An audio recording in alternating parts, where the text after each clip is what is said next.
সালটা ছিল 2024। বিড়ালের অসুস্থতার কারণে বিড়ালকে নিয়ে পশু হাসপাতালে গিয়েছিলাম। সেখানে একটা ছেলের সাথে পরিচয় হয়। সে ওখানেই জব করত। পরবর্তীতে যদি বিড়ালের কোনো সমস্যা হয় সেই জন্য ভাইয়াটা তার নাম্বার দিয়েছিল। বেশ কিছুদিন পর বিড়ালের একটা সমস্যা হলে আমি তাকে মেসেজ দিয়ে জানাই এবং পরের দিন সকালে বিড়ালকে নিয়ে হসপিটালে যাওয়ার কথা বলেন। তার কথা মতো আমি বিড়ালকে নিয়ে পরের দিন সকালে হাসপাতালে উপস্থিত হই এবং চিকিৎসা শেষে বাসায় চলে আসি।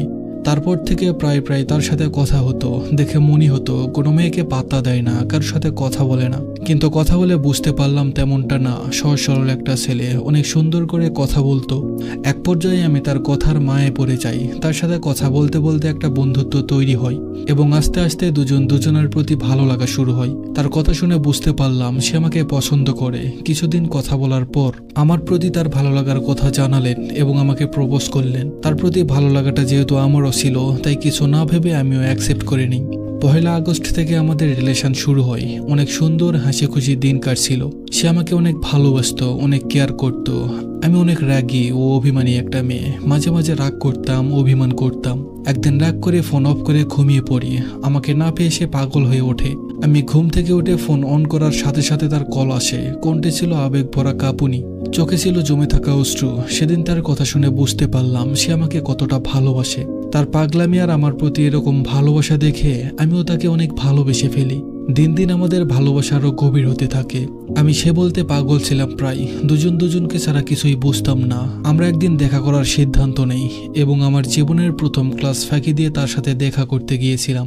রিকশায় তার পাশে বসে তার হাত ধরেছিলাম। সে আমার জীবনের প্রথম পুরুষ যাকে আমি স্পর্শ করেছিলাম। তাকে প্রথমবার স্পর্শ করার সময় কাঁপতে থাকা বুকের অনুভূতি সারা জীবন স্মৃতি হয়ে থাকবে।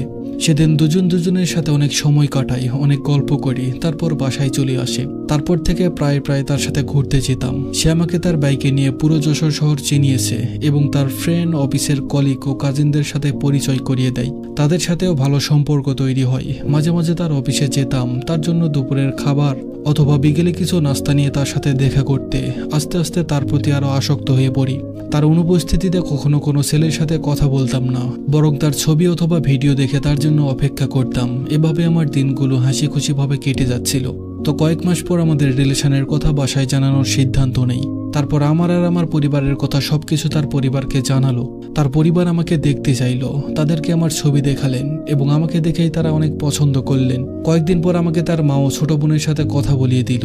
মাঝে মাঝে তার ছোট বোনের সাথে কথা হতো, আমরা অনেক গল্প করতাম। এভাবে আমাদের মধ্যে একটা সুন্দর সম্পর্ক তৈরি হয়। তার ছোট বোন ছিল বিবাহিত।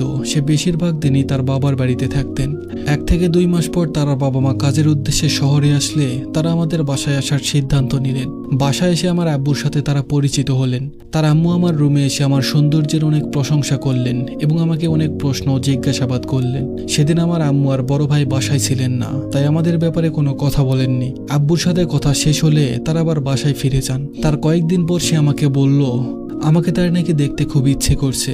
আমিও কিছু না ভেবে দোকানে যাওয়ার কথা বলে বাসার পাশে দেখা করলাম তার সাথে। তাকে দেখে বুঝতে পারলাম তার মন খারাপ, তার চোখে পানি টলমল করছে। সে তেমন কোনো কথা না বলে আমাকে দেখেই চলে গেল। আমি বেশ অবাক হলাম। বাড়ি ফিরে কল দিয়ে কি হয়েছে জানতে চাইলে সে আমাকে বলল আমাদের এক হওয়া সম্ভব না, আমাদের সম্পর্ক কেউ মানতে চাচ্ছে না, পরিবারের কেউ রাজি না। তার কথা শুনে আমি থমকে যাই। অনেক কষ্ট হচ্ছিল। আমি অনেক কান্না করি, ভেঙে পড়ি আর তাকে বললাম আমি তোমাকে অনেক ভালোবাসি, তোমাকে ছাড়া থাকতে পারবো না, দয়া করে আমাকে ছেড়ে যেও না, আমি শেষ হয়ে যাব। তাকে অনেক বোঝানোর চেষ্টা করলাম, কিন্তু সে বলল আমাকে মাফ করে দিও, আমার কিছু করার নেই, কারণ আমি আমার পরিবারের বিরুদ্ধে যেতে পারবো না। তারপর আস্তে আস্তে আমি অনেক অসুস্থ হয়ে পড়লাম। তখন সে তার পরিবারকে অনেক বোঝানোর চেষ্টা করলো। তার পরিবার এক পর্যায়ে রাজি হলেন। তার অনুরোধে 1 মাস পর আবারও তার পরিবার আমাদের বাসায় আসলো। আসার আগে তাকে বলেছিলাম আমার পরিবারকে জানিয়ে আসতে, কিন্তু না জানিয়ে তার বাবা মা আমাদের বাসায় আসেন এবং আমার আব্বু আম্মুর সাথে অনেক গল্প করলেন।